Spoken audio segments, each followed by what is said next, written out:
Um, I'm not really in the mood for commentary right now. I hate to say it, but I'm really not. I might go into one of those long tirades about the how boring this area is. So I'm just gonna do music. So bear with me. Hope you. Well, I hope it ends up a good time for something entertaining. I don't know what it's gonna be.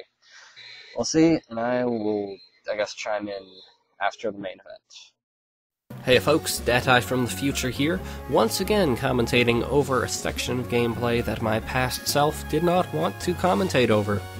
He sounded very depressed or tired or something. I wonder what was happening in his life right now. I don't know. Anyway, this is a kind of disappointing little intermediate route. I really like the route before it, and I like the Meteor Falls cave after it. Basically, this whole area, this region around Mount Chimney, I think is a really neat idea, because obviously you will frequently have volcanic areas or lava areas in video games. Those are a common staple and have been a common staple ever since video games had the palette to depict more than like two colors on screen at a time. But less frequent is the area around a volcano, and that's actually a really cool area geologically speaking, because not only do you have all the soot and ash, you also have a lot of lava flow or remnants of lava flow.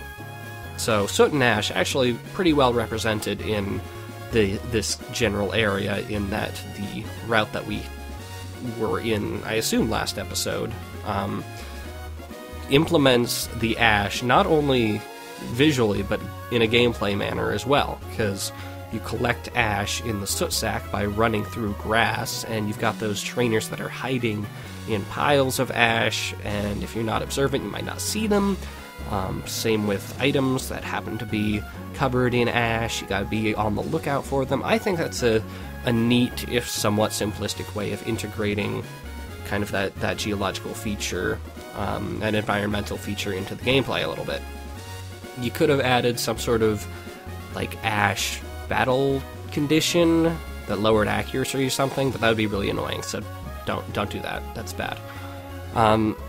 And Meteor Falls right after this is this cool, like, interior of kind of volcanic rock where water is now flowing through, and it's got this really nice light color, and it's cool looking. And you've got these, there's steps that I think are kind of the remnants of either a mudslide or a volcanic flow that kind of rolled downhill and made these, not quite moraines, but cool lumps. This, however, this route here, there's less of that. You've got the palette of the volcanic rock, the lighter color of the rocks and ledges here compared to some of the other areas where you might see rocks. And you've even got, using some of the volcanic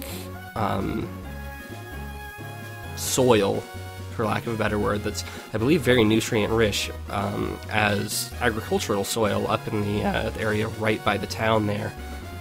But it's not really implemented in gameplay here, and it just kind of amounts to a mountain route with some grass, and there's a water section. Anyway, back to my past. So yeah, whatever song that is, I hope it was good. Anywho, this is where the plot starts to, like, actually kick in, because, as you can see, there's a Meteor Falls, and, as you can see, there's a zoom out here. And as you can also see now, there is some sort of hubbub going around on that crater, so let's go investigate. After we, tell that solar rocket to go screw itself. Anywho, moving along, that thing in Mount Chimney, well, to this day, I'm not entirely sure what that thing is, because last I checked, Groudon had nothing to do with a meteorite. And then Team Aqua comes in. I like Team Aqua because they're pirates. Dingbats! Dingbats. Silly people. No, I'm not a goon, my good sir. You know, if you're an evil organization, you shouldn't use the term love ever. Like, unless you're criticizing it or something, I don't know. Anyway, here's a guy. Yeah, he's a meteorite fanatic, I guess. This is a Zubat. It can go, like, do whatever Zubats do. I wouldn't know, I don't have a Zubat. Go ask Blade or something, I don't know. Anywho, this is a weird thing. It's essentially glorified ledges. Boop. And then you come out on Route 115, which is this place here. Well, you wouldn't know from this area, but a little down south, it's Rustboro again. You know, the place with Roxanne and all those places. So, you know, if it weren't for the fact that Hoenn was half water, I'd think it would have actually pretty good world map design. Oh god, Makita. Because, you know, it's like non-linear and interconnected and whatnot. The fact that half of it is just a giant body of water kind of ruins any quality or argument you might have had in its defense or something. Yeah. Route design may not be good, but the land map design, not too bad. So let's see over here. We have a great ball. I can use it. There's a double battle, and here's some berries. Alright, I got some time. I'll turn them into singles, but yeah. Manatite. Let's do Manatite. Yeah, you can go to hell. Ooh, Spoink. Spoinks are cute. I like them. They're like, boing, boing, boing. But if you read, like, their Pokedex entry, it's like they need their ball or else they'll, like, stop bouncing or something, or maybe they'll uncontrollably bounce and die or something. I forget, but they'll have an unfortunate accident if that ball is ever removed. Anyway, this guy's pretty cool. He uses his own Goots and Survivor. Like, yeah, look at those. Yeah. There's a PP up. What am I going to use it on? What am I going to use it on? Let's find his current moveset. I only use... No, I'm going to save it for later. Until I get some of the actually good keeper moves. Because I think strength is pretty much the only one I'm going to keep, but it has plenty of PP already. So anyway, this, as you can see, is Rustboro. So we can head back through this area. There's a Nincada. Nincada. I think it's Cicada, so it would be Nincada, wouldn't it? Oh, hey, this. Yeah, he's standing around, and he will give you balls.